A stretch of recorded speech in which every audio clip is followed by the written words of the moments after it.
세대주의가 그러한 와중에 탄생하게 됐는데 이 세대주의의 신학은 19세기 영국의 그 형제교회 플리머스 브라더런이라고 하는데 거기에 지도자였던 존 넬슨 다비라는 사람이 있었어요. 그 사람이 처음 시작이 돼서 이 세대주의 종말론이 나오게 됐는데 이 세대주의는 각 시대마다 세대적으로 하나님의 구원의 방식이 있으며 그 다양성은 미래에 이제 우리 예수님이 재림 시기까지 각 시대별로 규정이 되어 있다고 그들은 말합니다. 그래서 창시자 다비와 함께 성경 주석자 스코필드라고 여러분 들어보셨을 거예요. 스코필드 관주. 그가 이 역사를 7세대로 나누어서 설명했는데 각 세대마다 하나님께서는 그 다른 구속적 계획을 마련하셨다고 그들은 보고 그렇게 세대를 7개로 나눴습니다. 그래서 이 7세대는 그들이 말하는 이 세대 디스펜시에이션은 우리가 이 세대주의자들의 종말론을 디스펜셔널리즘이라고도 얘기를 하는데 이 세계의 역사를 관통하는 여러 세대 속에서 하나님의 프로그램이 전개되는 것을 가리키는 것으로서 세대별 그 구분을 역사에 따라서 이 성경 역사에 따라서 7가지로 구분을 합니다. 그래서 제가 그것을 여러분에게 오늘 좀 알려드릴게요.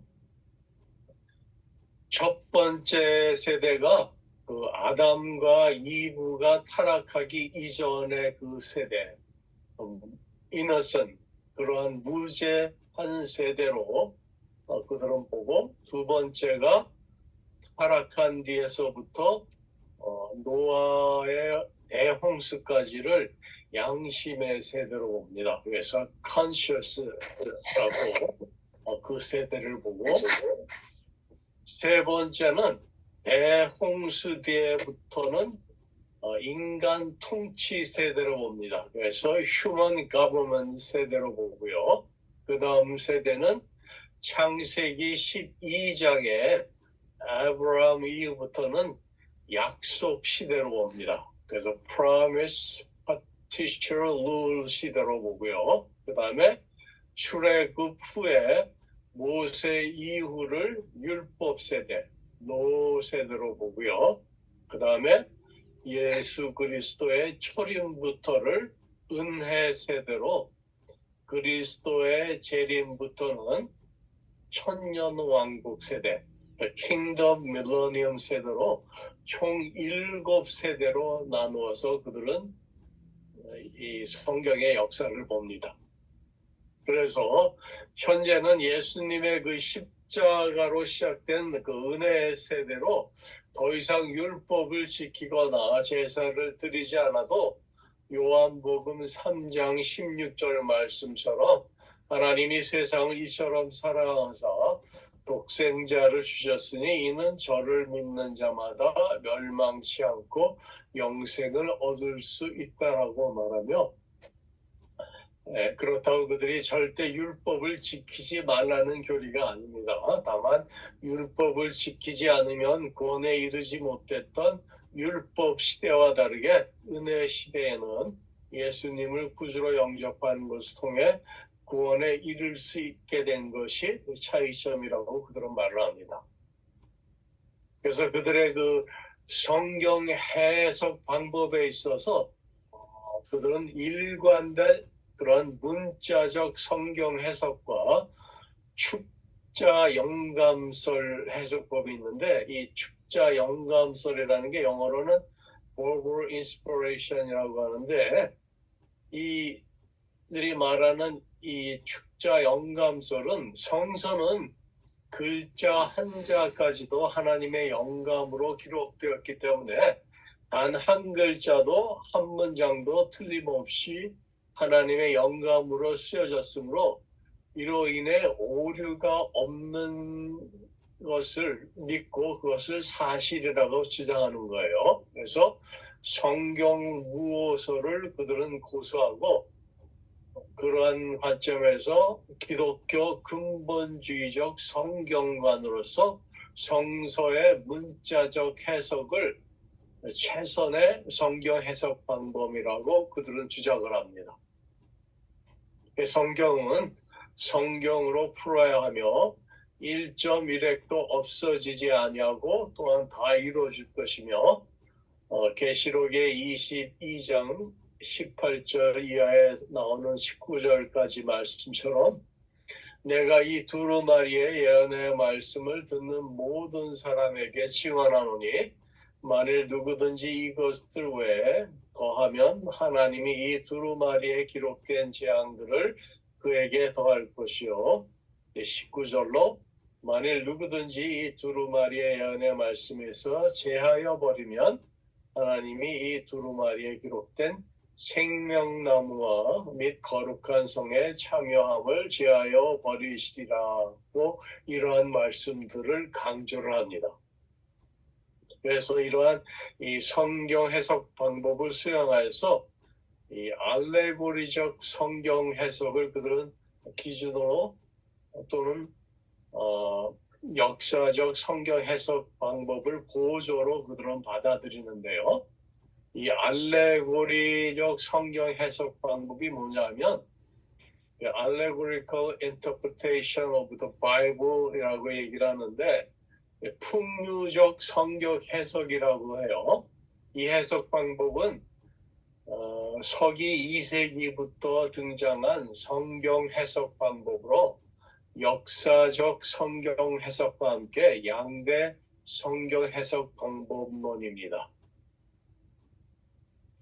현재 개신교회와 동방정교회에서는 역사적 성경 해석을 기준으로 삼으며 천주교회는 그 캐톨릭은 알레고리 성경 해석을 기준으로 삼는데 이는 성서가 다양한 차원과 그 수준의 의미를 가지고 있으며 문자적 의미와는 상대적으로 쓰이는 영적인 의미 또는 도덕적, 윤리적 의미 그리고 신비적 의미가 있다고 생각하는 것이고 그렇게 해석하는 거예요. 예수님께서도 그 신약 성경에 보면은 천국을 설명할 때 예와 그 파라볼을 많이 사용하셔서 천국을 사람들에게 풀어서 설명해 준 그런 말씀들이 많이 있습니다. 그래서 이 4세기 로마의 그 기독교 공인 후에는 기독교가 4세기에 이제 처음으로 기독교가 모든 이들에게 공적으로 선포되어서 그것이 국교로 채택이 된 이후에는 그 로마 교회와 유럽의 서방 교회에서는 역사적 성경 해석을 기준으로 하고 이 알레고리 성경 해석을 보조적으로 활용을 했습니다.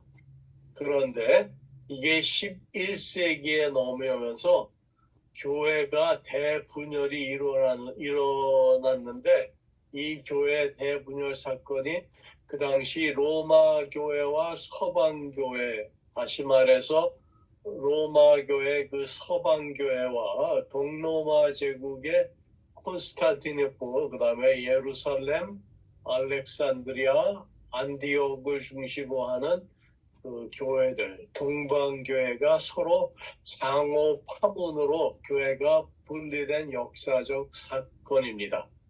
그래서 서로마 제국 교회하고 동로마 제국교회로 교회가 대분열이 일어난 사건을 말합니다. 그러니까 이 사건으로 인해서 서방교회에서는 예전과는 다르게 이 알레고리 성경 해석을 기준으로 삼아서 교황제도와 관련하여 교리를 형성하여서 교황권의 강화와 그 영향력이 서방교회 전 지역으로 퍼졌습니다. 그래서 교황권이 좀 더 강해졌다는 거죠. 그래서 이 11세기 교회 대분열 이후에 이 유럽의 서방 교회의 중세 시대에 접어들면서 우리는 이를 암흑시대라고도 말하죠. 이 성경 해석자가 권위를 갖는, 즉 교황의 해석이 절대적인 알레고리적 성경 이해가 주요 방식으로 간주되었고, 이는 서방교회의 강력한 성경 이해 방식으로 활용되었습니다. 그 한 예로 교황 무호설이 여기에 기조를 둡니다. 여러분, 교황 무호설이 무슨 말이죠? 그 의미를 아세요? 교황 무호설. 이 장로님 안 계시니까 우리 곽 장로님이 한번 말씀해 보세요. 교황 무호설이 뭡니까? 교황은 거의 신적인 신을 대신한다는 의미죠. 그렇죠. 교황이 하는 말은 오점이 없다라는 거예요. 마치 신적인 존재로 교황을 취급하는 거예요. 이게 말이 안 되죠, 그렇죠? 교황도 인간인데. 그러니까 이러한 알레고리적 성경 활용이 이렇게까지 이제 극단적으로 나타난 하나의 그 예입니다. 예, 그러나 유럽의 이 종교 개혁 이후에 14세기의 종교 개혁가들은 오직 성경, 솔라 스크립처 그 운동으로 슬로건을 강조하면서 신학과 교회를 새롭게 정립하면서 이 성경의 특징들을 정립하게 됩니다. 현재는 유럽의 그 서방 교회 중에서 천주 교회와 개신교 일부 교단이 기준으로 삼는 이 성경 해석 방법이 바로 이 알레고리적 성경 해석 방법이고요. 반면에 동방교회의 교단들과 서방교회의 개신교 교단 대부분은 역사적 성경 해석을 기준으로 해서 알레고리적 이 성경 해석을 보조적으로 사용하고 있습니다. 그러나 이러한 이 알레고리 성경 해석 방법은 영어권의 미국과 영국의 이 칼빈주의 교회에 널리 알려지게 됐고, 나중에 그 영향력이 여전히 남아 있습니다. 그래서 여러분들 아직도 미국 개신교에 보면은 이 캐톨릭 신자하고 개신교 숫자를 비교했을 때 한국 분들은 이 개신교가 더 많을 거라고 많이 생각을 해요. 여러분들은 어떻게 생각하세요? 캐톨릭 신자가 많은 것 같아요? 아니면 리폼 처치, 개신교 신자들이 많은 것 같아요? 통계 조사해 보니까 캐톨릭 신자가 55%고 개신교는 45%예요. 한국에 미국에? 미국이요. 네. 한국도. 네, 미국에. 그래서 한국은 개신교가 훨씬 많잖아요. 한국은 아직까지는 개신교가 좀 많죠. 그래서 이 영국 국교회, 그 당시 성공회의 그 친정부적인 경향에 반대했던 그 분리주의자들이 16세기부터 이미 신대륙 미국에 이주한 후에 미국의 청교도, 그 침례교회, 장로교회, 감리교회 형태로 그렇게 이제 그 개신교회들이 형성이 되었던 그런 배경이 있습니다. 근데 청교도는 이 종교개혁기에 영국에서 나온 이들로 영국 교회를 로마 카톨릭의 잔재로부터 청결하게 하고자 했던 사람들이에요. 그래서 종교개혁 시 당시 영국은 엘리자베스 여왕 시대에 중도적인 그러한 개혁을 하였는데, 그것은 신앙과 교리는 종교개혁의 노선을 따르고 반면에 교회 제도와 의식은 중세교회의 것을 그대로 남겨두는 그러한 시기였습니다. 그래서 이 같은 이 중도적 개혁은 다수의 영국 사람들에게는 지지를 그 당시에 받았지만 철저한 개혁을 바라는 그런 사람들에게는 만족을 주지 못했습니다. 이에 영국 교안에 있던 이 카톨릭의 잔재를 완전히 정리하려 했던 이들이 바로 청교도들입니다. 이 청교도와 영국 국교의 입장 차이는 여러분도 잘 아시는 이 만인 제사 장설과 성직 논쟁에서 두드러지게 나타납니다. 이 종교개혁의 그 만인 사제라고도 하는데 이 만인 사제설에 근거하여서 종교개혁자들은 교회에 나오는 모든 신자가 그 사제라면 교직자라 하여 굳이 사제 복장을 할 필요가 없다고 주장을 했지만은 영국 교회의 대주교는 이 같은 주장을 하는 사람들을 파면을 시켰습니다. 또 성직 논쟁에 있어서 유럽 다리에서 칼빈주의의 영향을 받은 청교도들은 성서의 감독이나 장로, 목사가 동의어라고 생각했고 또 평신도 중에서 장로를 뽑고 목사는 회중들이 뽑도록 해야 된다고 그들을 주장을 했습니다.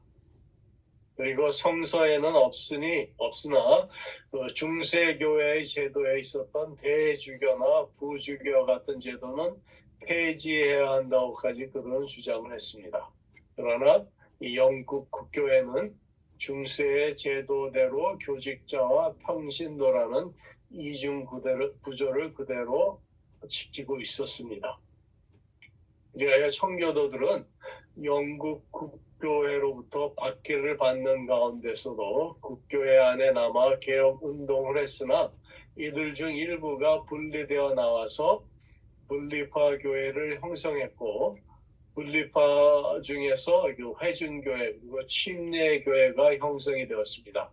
그러던 중에 1608년에 박해받던 이들 중 일부는 종교적 자유가 있었던 네덜란드로 넘어갔습니다. 그러나 네덜란드의 생활도 안정적이지 않아 마침내 신세계로 건너가기로 결심한 사람들이 있었는데 그 수가 얼마 되지 않아서 그들이 영국으로 건너와서 같은 사상, 생각을 가진 사람들을 모으게 됩니다.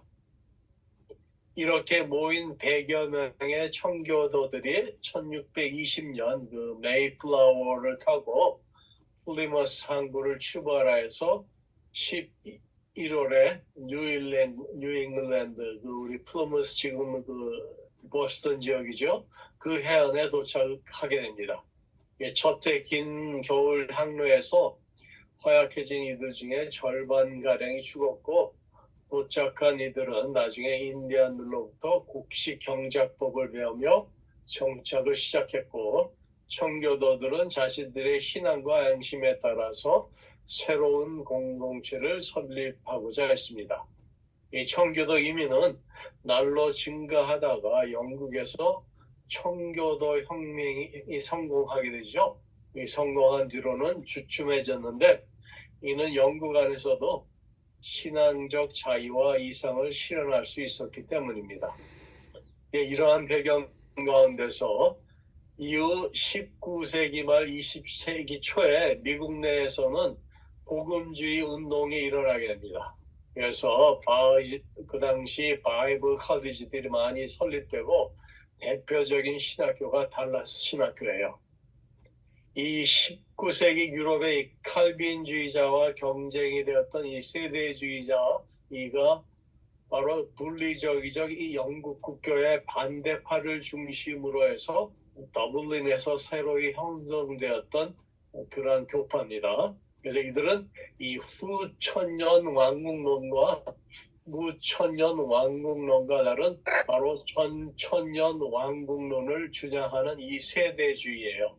그래서 이 세대주의는 예정론을 바탕으로 하는 칼빈주의 교회들인 침례교회, 회중교회, 장로교회 등에게 큰 영향을 끼쳤고 특히 영국만이 아니라 미국의 침례교회, 회중교회, 장로교회 등에도 적극적으로 이 세대주의가 수용되게 됩니다. 특히 미국의 이 개신교와 보수교단에서는 이 전천년설 이 왕국론을 적극적으로 수용하게 되는데 그 이유는 19세기에 미국의 이 남북전쟁으로 인한 지상왕국론, 곧 후천년 왕국론설이 신자들로 하여금 회의를 느끼게 하였고 이때 등장한 이 전천년 왕국론을 주장하는 세대주의는 많은 사람의 관심을 불러일으켰습니다. 그래서 이어서 미국에 이 대각성 운동이 일어났는데, 여러분들 Great Awakening이라는 그 무브먼트 들어보셨죠? 미국 본토의 영적 대각성 운동을 말합니다. 그래서 이 운동이 1차에는 1735년에서 1755년에 일어났고, 2차는 1790년에서 1840년 사이에 일어났습니다. 그리고 3차는 1850년에서 1900년 사이에 일어났고, 마지막 4차 운동은 1960년에서 1981년 사이에 일어났습니다. 그 중에 이 2차 운동, 이 대각성 운동은 영국 식민지 당시 여러 가지 상황들로 인해 나타났던 하나의 운동인데, 뉴잉글랜드의 이 메마른 합리주의자와 중부 식민지들에 분포되어 있던 네덜란드의 개혁교회의 예배의식에 집착한 어떤 형식주의, 그리고 남부의 그 목회 감독 소홀 등을 반대하고 이를 극복하여 하나님과 그 백성 사이의 계약을 새롭게 하려고 한 데서 발단이 됐습니다. 그래서 이 부흥운동은 초교파적으로 미국 내에 일어났습니다. 이 제1차 대각성 운동의 주요 인물은 여러분들 잘 아시는 그 감리교 운동을 이끈 조지 윗필드가 있고, 성공의 사제와 감리교의 기틀을 세운 존 웨슬리 목사의 영향을 많이 받았습니다. 1739년 40년 사이에 이 웨슬리는 미국을 방문하여서 여러 식민지를 돌아다니면서 교파를 초월하여 당시 많은 군중을 수용할 만한 교회 건물이 없었기 때문에 들판에 서서 설교를 하며 미국 전역에 신앙의 활기를 새롭게 불어넣었습니다. 이 종파 간의 분쟁과 경쟁의 시대에 이 대각성 운동이 전 그리스도 교회적으로 두드러지게 나타나게 되었고, 이에 따라서 목사들의 설교 방식도 변하기 시작했습니다. 그 당시 부흥 설교자들은 이 죄인에 대한 율법의 경고와 하나님의 값없이 베푸시는 은혜, 그리고 예수 그리스도 안에서 거듭남을 강조했습니다. 그래서 그 당시에 유행했던 말이 born again Christian이라는 말이에요. 또 그 식민지 후반기에 목사 대부분은 신학적으로도 조밀하고 진보적인 특수 신학 논법이나 해석본을 파악하여서 설교를 했는데, 이 세대주의 사상이 그 당시에 많은 영향력을 그들에게 미치게 됐습니다. 이 세대주의가 지난 19세기, 20세기 기독교 사상계를 리드를 했고 미국 신학계를 지배하고 있었다는 것은 사실입니다. 1900년 미국 스코필드의 이 무디 성경학교 출신 목사님은 세대주의를 접하고 1909년 처음으로 스코필드 성경을 발행을 합니다. 근데 이것이 급속도로 전 세계에 확산되는 그러한 현상이 나타나므로, 이러한 배경에서 학습된 미국 선교사들이 한국에 들어와서 세대주의 기초를 잘 닦아놓게 됩니다. 이 미국으로 건너온 선교사들의 영향으로 또한 미국으로 건너가서 새로운 신학을 공부했던 한국 목사들이 대거 이 유학을 마치고 돌아와서 한국 교회에 선포하고 전파했던 것이 오늘날 한국 기독교의 핵심인 주류 신학으로 자리잡게 된 세대주의 신학입니다. 즉 미국의 무디 성경학교가 다비의 세대주의를 가르쳤고, 달라스 신학교에서도 이를 가르쳤으며, 이를 배운 미국 선교사들이 우리나라에 와서 세대주의 그 신학을 그대로 전했던 겁니다. 이 대한민국의 19세기 개혁주의 예정론의 이 장로교회 선교사들은 그래서 대부분 이 세대주의 영향을 받은 신학자들로서 세대주의 성경 이해 바탕의 신학 연구와 성경 주석을 설교에 사용을 하게 됩니다. 반면에 감리교회 선교사들은 개신교 공교회주의 영향의 신학자들이었으므로 예정론과는 무관하였고 종교개혁 전통의 역사적 성경 해석 바탕의 이런 신학 연구와 성경 주석을 설교에 대신 활용을 하게 됩니다. 그래서 이 두 하나의 그 뭐라 그럴까요? 한국 교회의 커다란 그 교단이 부딪히게 되는데 기독교 50주년 선교 기념 주석서를 편찬하며 그 차이가 드러나게 됩니다. 1930년대에 역사적 성경 이해 방식에 의해서 충실하게 그 주석을 서를 편했던 아빙통 성경 주석이라고 있습니다. 이 사건으로 인해서 세대주의 신학 계열과 전통 종교개혁 신학 계열로 이 한국 교파가 나누어지면서 대한민국 개신교회 내부에 큰 갈등이 발생이 시작이 됩니다. 이 세대주의 성경 이해를 지지한 장로교회 대부분인 보수파와 역사적 성경 해석, 즉 전통적 종교개혁 정신을 따르는 성경 해독을 지지한 감리교회 전체와 장로교회 내부의 일부 온건파는 개신교 선교 50년 그 기념 공동사업체에서 신학적인 그러한 갈등을 겪어야 했습니다. 그래서 지난 시간에 우리 이 장로님이 그 계시록 6장에 주석 설교가 어떤 거는 그리스도교라고 나오고 있죠. 우리 지난 시간에 디스커션 한 거 기억나세요? 네.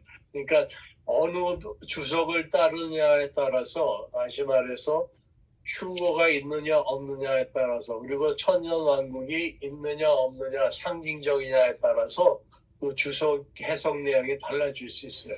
그러니까 여러분들이 주석을 100% 그 트러스트하지 말고 성경 말씀 있는 그 말씀을 그대로 이해를 하시려고 노력을 하시는 게 더 바람직합니다.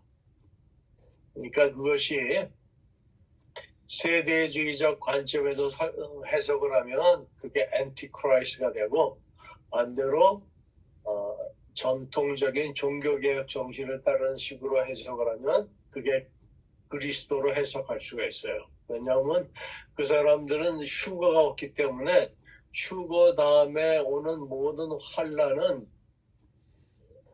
세대적인 해석 입장에서는 휴거를 인정하고 그 다음에 오는 환란기는 이 땅에 남아있는 믿지 않는 사람들과 유대인들이 당하는 환란이고 그 휴거를 믿지 않는 사람들은 모든 교인을 포함해서 교회를 포함해서 믿는 사람이든 믿지 않는 사람이든 유대인이든 아니든 모든 세대가 다 그 환란기를 거쳐야 한다고 믿는 설이에요. 그러니까 그러한 설을 해설하는 입장에서는 앞에 부분에 나오는 첫 번째 일곱째 인을 뗄 때 첫 번째 인 떼는 것이 제일 이제 시작인데 우리 잠깐 6절 볼까요? 계시록 6장 우리 1절 2절 잠깐 보겠습니다. 내가 봄에 어린 양이 7인 중에 하나를 이제 처음 시작이죠. 떼시는데 그때 내가 드리니 내 생물 중에 하나가 우레소를 같이 말하되 오라 하기로 이에 내가 보니 흰 말이 있는데 그 탄자가 활을 가졌고 면류관을 받고 나아가서 이기고 또 이기려고 하더라. 네. 그러니까 그 휴거가 없고 후 천년설을 믿는 그러한 학자가 쓴 관조에서는 이 2절 말씀이 흰 말을 쓴 환자가 화를 가졌고 면류관을 받고 이거를 예전에는 그리스도로 해석을 했다는 거예요. 여러분들 이해하시겠어요? 네.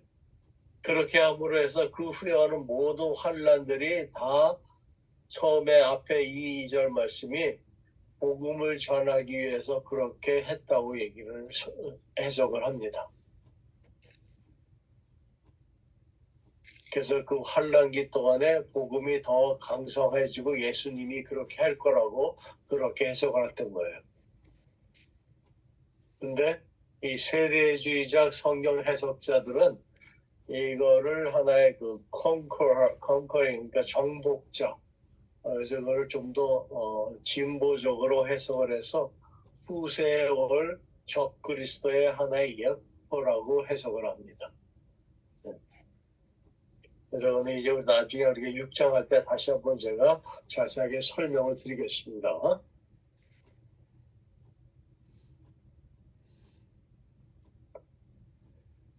그래서 이 한국 교회 자체 내에서도 그렇게 커다란 하나의 그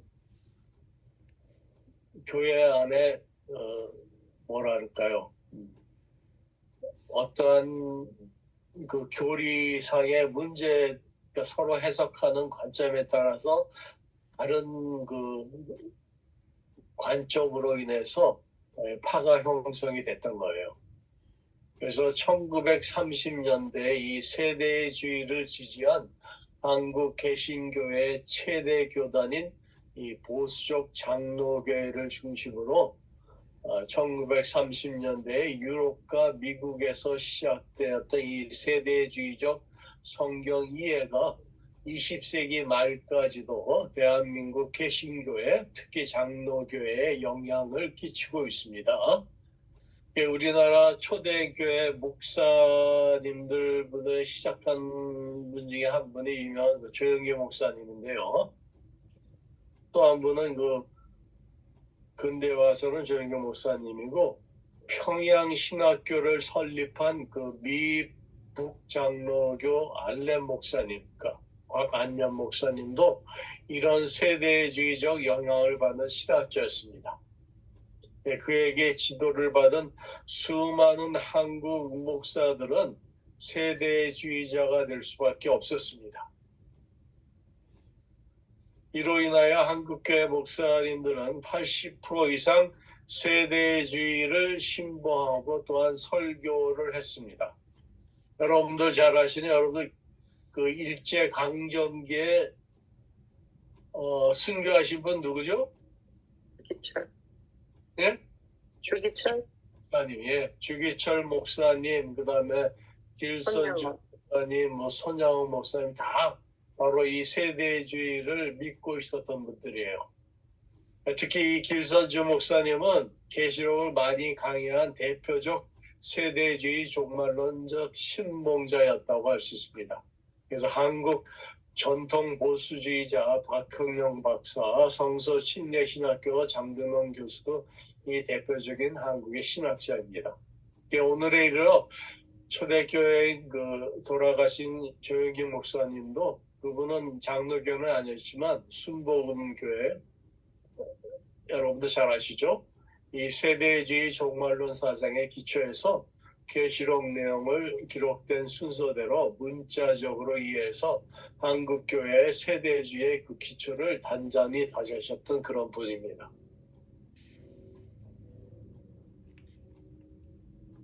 6.25 전후 한국교회의 그런 부흥운동을 주도했던 이른바 부흥사들에 의해서 한국교회 내의 그 세대주의는 더욱 확산되고 교리화되고 신앙화되면서 신조가 되어버렸습니다. 그런데 문제는 이 세대주의가 너무 극단적으로 가다 보니까 거기서 이단이 발생을 하는 거예요. 그 계시록에 나오는 666, 그 다음에 적그리스도 짐승, 그 다음에 열불음료, 다니엘의 71회, 그 다음에 2300주야 3년 반 등의 해석이 한국교회에 엄청난 영향을 미치게 됩니다. 수많은 이단들이 이러한 종말론적 사상을 배경으로 해서 만들어졌고 임박한 시급한 그러한 종말론을 주장함으로써 여러 단체와 교류가 생겨남으로써 사회에 많이 무리를 일으켰습니다. 그래서 우리가 살펴본 그 92년에 시한부 종말론 그 이장님, 다미성교회, 그다음에 여호와의 증인, 통일교, 몰몬교, 그다음에 박태선의 전도관, 영생교단 등이 있습니다. 최근에는 여러분들 아이합 무브먼트라고 들어본 적 있어요? 아이합 신사도 운동 들어보셨어요?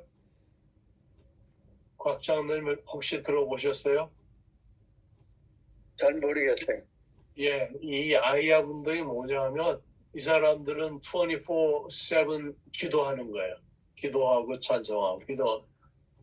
그 운동이 세대주의자들과 연합하라는 그런 시도가 일어나고 있습니다. 근데 그것이 너무나 어느 그 운동도 마찬가지지만은 성경 말씀을 벗어나서 그것이 너무 극대적으로 치우치게 되면 항상 문제가 발생하기 마련이에요. 그 누가 하는 거예요? 미국에서 이미 시작을 했습니다.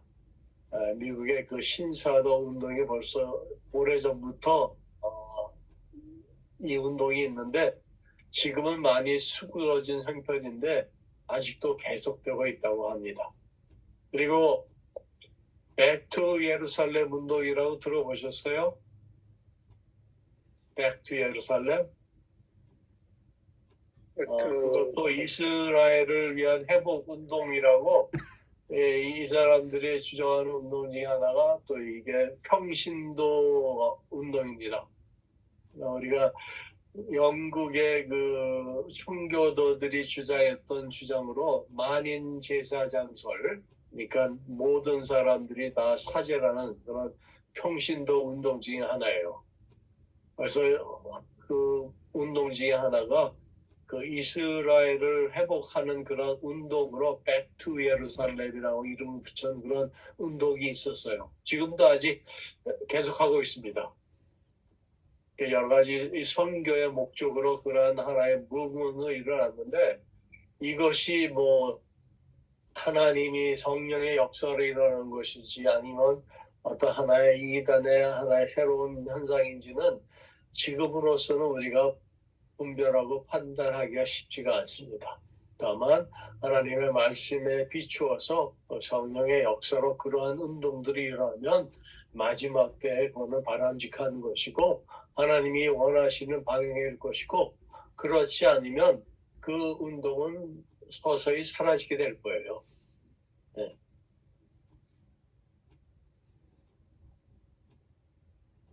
그래서 여러분들이 그 이제 세대주의 신학을 이제 문제점이 제가 나름대로 좀 연구를 해봤는데 여러분들 다니엘서 70일의 그 예언 들어보셨죠? 70일의 예언을 그 사람들이 하나의 그 신학적 근저로 요한계시록과 비교해갖고 7년 환란을 얘기를 하는데 우리 다니엘서 한번 잠깐 찾아보겠습니다. 다니엘서.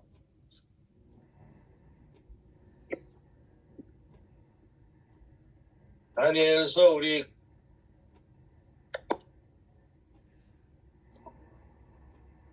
9장 보세요. 9장.